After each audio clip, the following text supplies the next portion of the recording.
tardes, público en general. Mi nombre es Ana Guadalupe Romero Felipe, licenciada en Derecho y Criminología, egresada del Instituto de Estudios Superiores de la Ciudad de México, Rosario Castellanos. El tema que se abordará es el siguiente: hecho y acto jurídico. Iniciaré dando una definición de hecho.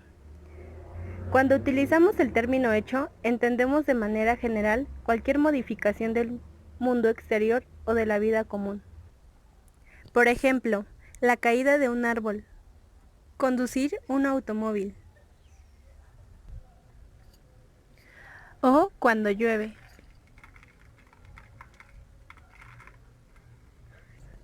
Ya he mencionado qué es un hecho, ahora definiré hecho jurídico. Se define como el acontecimiento de la naturaleza o del hombre que no se hace con la intención de producir consecuencias de derecho, aunque estas consecuencias se producen. El hecho jurídico se clasifica en dos partes, de naturaleza y del hombre. El de naturaleza son los sucesos que se presentan independientemente de la voluntad del hombre. Son acontecimientos naturales que se dan por efecto o acción de la naturaleza. Por ejemplo, son los temblores y huracanes. Se han clasificado en dos figuras, de fuerza mayor y caso fortuito. El de fuerza mayor es toda fuerza que los hombres se hallan totalmente importantes para repeler y que, aunque se pueda predecir, es imposible evitar. El de caso fortuito produce efectos jurídicos. Se atribuye más a la suerte o a la fortuna que al hombre. De hombre, cualquiera de las acciones ejecutadas por el ser humano sin la intención de producir consecuencias jurídicas y no obstante éstas se producen. De acuerdo al hombre, se clasifican en dos: voluntarios, acciones lícitas o ilícitas del hombre que producen consecuencias de derecho, aunque esas consecuencias no sean deseadas por su autor. Voluntarias, en casos lícitos, son las que el individuo realiza conforme a la ley sin la intención de producir consecuencias jurídicas. Su acción se genera tales consecuencias, ejemplo, en cesión de negocios o pago de un indebido. En ilícitos, hechos que detectan contra las leyes independientemente de que el autor de los hechos no haya tenido la intención de ocasionar consecuencias jurídicas. En involuntarias son aquellas en las cuales no se quiere realizar la conducta ni las consecuencias jurídicas. Por consiguiente, para el maestro Rojina Villegas, el acto jurídico es la manifestación expresa o tácita de la voluntad realizada con la intención de crear, transmitir, modificar o extinguir derechos y obligaciones. Se clasifica en dos: la unilateral y la bilateral. La unilateral interviene una voluntad para su creación. Por ejemplo, la donación, transferencia de una cosa o propiedad a otra persona de manera gratuita. La bilateral intervienen dos o más voluntades para crear efectos jurídicos. Por ejemplo, el contrato de compraventa de una casa.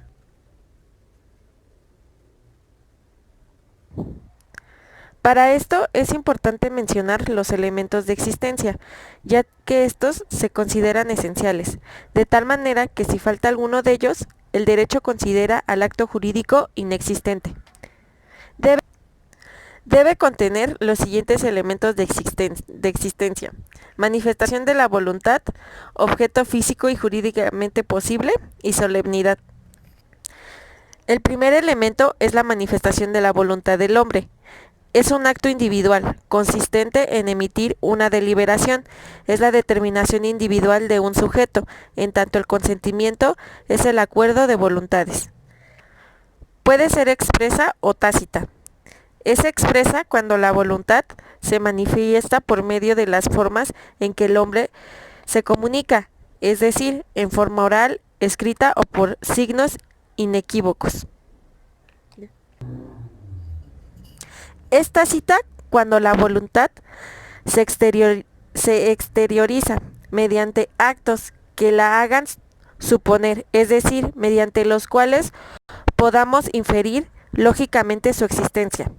Ejemplo, cuando en una tienda tomas un producto que está a tu alcance, sin decir palabras, entregas el importe de la mercancía al expendedor y éste lo recibe. El segundo elemento es objeto física y jurídicamente posible.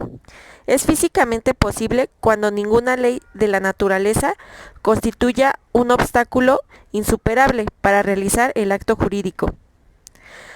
Se consterna jurídicamente posible cuando ninguna norma de derecho constituya o sea un obstáculo insuperable para realizar el acto jurídico. Jurídicamente se habla de los objetos directos e indirectos. Objeto directo consiste en crear, transmitir, modificar o extinguir derechos y obligaciones. Objeto indirecto se refiere a los medios mediante los cuales se crearán, transmitirán o modificarán o se extinguirán derechos y obligaciones. Esto se podría realizar mediante un dar, un hacer o un no hacer. El tercer elemento es la solemnidad. Es la formabilidad espacial exigida por la ley para la realización de ciertos actos jurídicos como requisitos imprescindibles para su existencia. Se presentan básicamente en materia penal.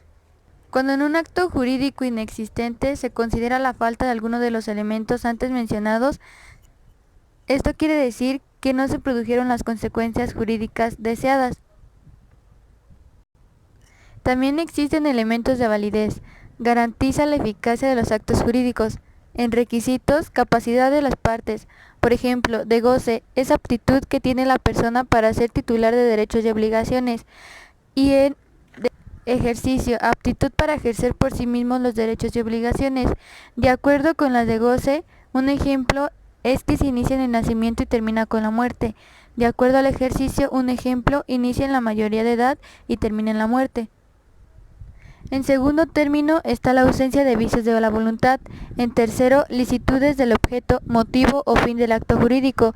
Y como cuarto, existe una formalidad.